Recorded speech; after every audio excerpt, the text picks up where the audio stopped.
నమస్కారం Shri TV news కి స్వాగతం। నా పేరు రజని। బులెటిన్ లో ముందుగా హెడ్లైన్స్ చూద్దాం। పార్లమెంటును సజావుగా కొనసాగించేందుకు సహకరించాలన్న ప్రభుత్వ విజ్ఞప్తిని తిరస్కరించిన భాజపా।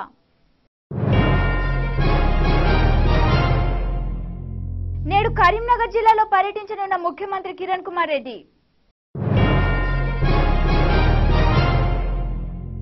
జనం బాధని నన్ను నడిపించింది, దొంగల మాటల్ని ప్రజలు నమ్మే పరిస్థితి లేదన్న చంద్రబాబు।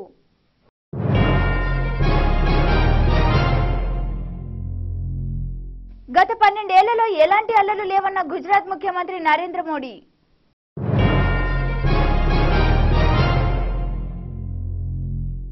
తిరుమలలో భక్తుల రద్దీ అధికం, 20 కంపార్ట్మెంట్లలో వేచి ఉన్న భక్తులు। ఇక వివరాల్లోకి వెళ్తే పార్లమెంటును సజావుగా కొనసాగించేందుకు సహకరించాలన్న ప్రభుత్వం విజ్ఞప్తిని ప్రధాన ప్రతిపక్షం భాజపా నిర్ద్వందంగా తిరస్కరించింది।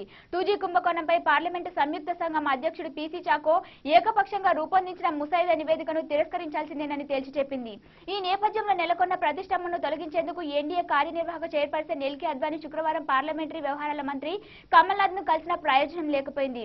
రైల్వే బడ్జెట్ ఆర్థిక బిల్లులో ఆమోదం పొందే వరకు సభను సజావుగా నిర్వహించేందుకు సహకరించాలని మంత్రి విజ్ఞప్తి చేయగా జేపీసీ నివేదికపై తమ పార్టీ వైఖరి అద్వానీ స్పష్టం చేసినట్లు తెలిసింది।